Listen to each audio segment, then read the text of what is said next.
देखो तुम लोग एक काम करो, थोड़ा सा मैच्योर बनो, सब लोग ग्रुप बनाओ, लड़का लड़की सब साथ में रहो।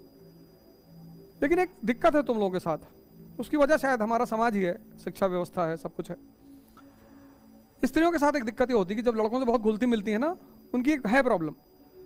तो अक्सर ऐसा होता है कि स्त्री का बहुत प्रेम दिखाना, जैसे मान लो एग्जाम्पल के तौर पर तुम खाना लेकर आती हो, अब तुमने इनसे डेली खाना पूछ लिया, तुम भी खाओगे। अब तुम्हारी तरफ से तो बड़ा करुणा वाला काम है, स्त्री हो तो करुणा ही है, लेकिन तुमको ऐसा नहीं करना चाहिए। क्योंकि पुरुष जो है, मेरी पूरी बात सुन लो, जैसे तुमने गौर किया, जैसे तुम घर पे रहोगी तो माँ बाप तुमको मना करेंगे ज्यादा मत हंसा करो, तुम्हें बड़ा बुरा लगा होगा उस वक्त। लड़कियों को लगता है कि लड़के हर जगह मुस्कुराते हैं, हम क्यों ना मुस्कुराएं। तुम जिस समाज में रहते हो वहां मुस्कुराहट का अलग मतलब है। तुम तो दोस्ती में मुस्कुरा रही हो, तुमने करुणा में खाना दे दिया इनको, इन्होंने जाके इनको बता दिया। तुम 15 साल तक गलती करते हो, उसके बाद तुम खुद को दिया। तुम 15 साल तक गलती करते हो, उसके बाद तुम खुद को बेवकूफ बनाते हो। कुछ नहीं कर पाओगे अगर अपने आप को बेवकूफ बनाओगे तो। कि यार वो डेली खाना पूछती, इन्होंने इनको चढ़ा दिया। तो खाना पूछ रही कुछ है, हम भी देखे थे एक बार तुमको चोरी चोरी ऐसे पीछे देख रही थी, लो ये फर्जी शाहरुख खान बने टहल रहे।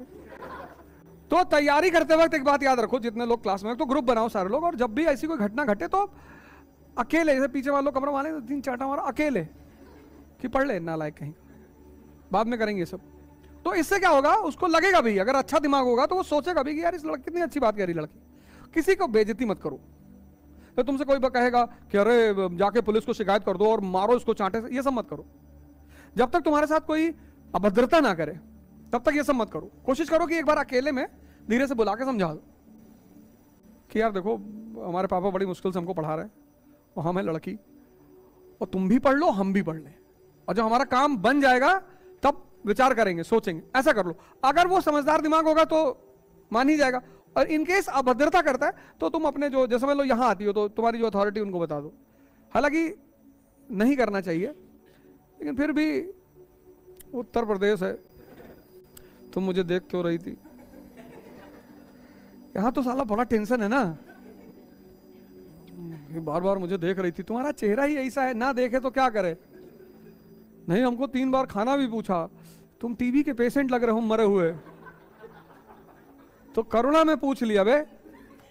हम दिल्ली में है ना तो वहां अक्सर होता ही घटना है, लड़का आके बताओ सर हमको 3 बार खाना पूछा था, तुम टीबी के पेशेंट हो, तो करुणा में पूछा उसने, मरी नहीं जा रही तुम्हारे ऊपर, वो फर्राटा खोल के खड़ा कर देंगे, उड़ जाओगे। और सबसे ज्यादा भूमिका क्लास के लड़कों की होती है। ये जब मुद्दा जब खुला, पूरा मुद्दा खुला, सारी परतें खुली, तो जब भी ऐसा कोई बात ऐसी आए तो अकेले में कहीं चाय पी के पान खा के कहीं भी एक बार आदमी को समझा दो कि देखो यार फालतू में भी रायता मत फैलाओ, दिमाग वैसे उलझा हुआ है, इससे बचो। थोड़ा सा बुरी चीज नहीं है लेकिन बचो, अभी वो दौर नहीं है, अभी तुम्हें अपना दिमाग एक जगह लगाना है। 1 साल की बात है, फिर तो जीवन भर यही करना है। जिसके पास शक्ति है वो सिर्फ प्रेम करता है,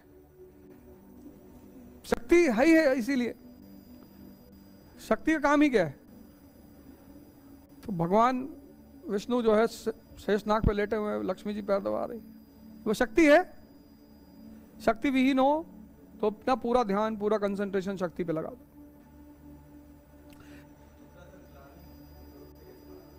ग्लानि, कोई भी काम करो, जैसे मैं बेईमानी करता हूं, देखो प्राउड फील करता हूं। देखो ऐसा है, ग्लानि के लिए पश्चाताप होता है, उसका एक नियम है पश्चाताप का। तो जब तुम आईएएस बन जाना तो एक 6 महीने का पश्चाताप कर डालना। हम कहीं संत की कहीं भेज देंगे तुमको आश्रम में, वहां जाकर पश्चाताप कर। हर चीज के तरीके हैं, दंड विधान है, कर लेना, खत्म हो जाएगा। जहां तक रहा क्रोध का सवाल, क्रोध सबसे ज्यादा उभरता है जब आप बहुत कुछ करना चाहते हैं और कर नहीं पा रहे हैं, तब क्रोध उभरता है, तब चिड़चिड़ापन अंदर आता है, गुस्सा आता है। तो धीरे धीरे, मैं यही तो तुम लोगों से कह रहा हूं कि धीरे धीरे तुम यार कट ऑफ हो जाओ, सबसे कट ऑफ हो जाओ, सबसे। पढ़ो लिखो, जिम जाओ, एक्सरसाइज करो, घूमो नाचो, बाकी कोई और काम करो ही मत, तुम ये जान लो तुम इस दुनिया में हो ही नहीं, सबसे अपने आप को कट ऑफ कर लो, है ना। तो जब तुम्हारा प्रोडक्टिविटी बढ़ेगी तो क्रोध कम हो जाएगा, नियम है वो। तो जैसे जैसे प्रोडक्टिविटी बढ़ती जाएगी वैसे वैसे, और क्रोध, जैसे दुर्योधन है वो राजा बनना चाहता है लेकिन गुण नहीं है ना, तो वो गुण के विकास करने के बजाय विनाश करने की सोचता है। अर्जुन क्या है, वो गुण का विकास कर रहा है। दुर्योधन क्या है, वो उस गुण को मारना चाहता है। जैसे मैंने अपने एक वीडियो में रेवेन की कहानी सुनाई थी कि बाज के ऊपर एक पक्षी है, रेवेन जाके बैठ जाता उसके ऊपर, चोंच मारता उसको, तो बाज जो है अपनी उड़ान बढ़ाना शुरू करते, तो जब रेवेन का ऑक्सीजन कम होता रहता है तब रेवेन उड़ के भाग जाता है। तो सबसे सरल तरीका, प्रोडक्टिविटी बढ़ाओ, और ग्लानि कोई बात नहीं, अब मानव है तो उससे गुनाह हो जाते हैं, तो उसका पश्चाताप होता है, हर गुनाह का एक पश्चाताप है, वो कर लेना, कोई बात नहीं। देखो जो आदमी कमजोर होता है ना, ये तुम्हारा ड्राइवर है, तुम्हारा चपरासी, उसको तुम कहीं भी ले जा सकते हो। अपने चपरासी को तुम जब भी फोन करो, खाली हो जी भैया खाली है, तुम्हारे मन ने तुमको चपरासी बना लिया है, जब देखो तभी उठा के चल देता है। तभी तो ध्यान करने के लिए कह रहा हूं, इसीलिए तो कह रहा हूं, ये तुम्हारी दशा नहीं है, ये इस वक्त 80% युवाओं की दशा है। एंजाइटी, डिप्रेशन, एंजाइटी, बचपन से हर काम जल्दी करने के लिए कहा गया, जल्दी जल्दी कपड़ा पहनो, जल्दी जल्दी ये करो, जल्दी जल्दी वो करो। अब वो 15 साल की जल्दी जल्दी एंजाइटी बन गई है। अब तुमको लगता है जल्दी जल्दी किताब खत्म कर लूं, अब जल्दी जल्दी जब तुम किताब इसको खत्म कर रहे हो तो 3 दिन में हो तो जा रही है, आता तुमको कुछ नहीं है। ये तुम्हारी दशा नहीं है, तो तुम बोल दिए क्लास में, ये सबकी है, सब जूझ रहे हैं इससे, बस कोई कह नहीं रहा है। नहीं, एक तो वो डायरी है, दूसरा ये है ना, तुम सुविधा मत दो मन को। मन की बदतमीजी सिर्फ सुविधा में होती है।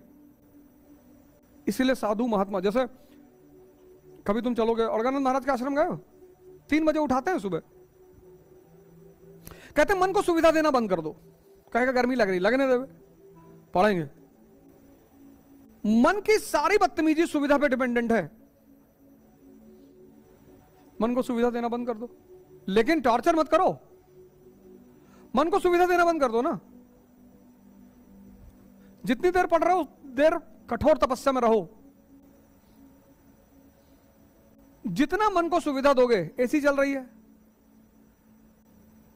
सबसे ज्यादा नींद का कारण तो यही है। लेकिन अगर आज कोचिंगों में एसी नहीं लगी, अब ये टॉप फ्लोर की बिल्डिंग है, तो बहुत लोग बेहोश हो जाएंगे। तुम्हारे पिता की शक्ति, फिर तुम्हारे बाबा की शक्ति, फिर तुम्हारे बाबा के बाबा की शक्ति की पूछो जरा। जैसे जैसे सुविधा बढ़ती गई वैसे वैसे इंसान कमजोर होता चला गया। कहते हैं ना, सुविधा से विकास होगा, कमजोरी।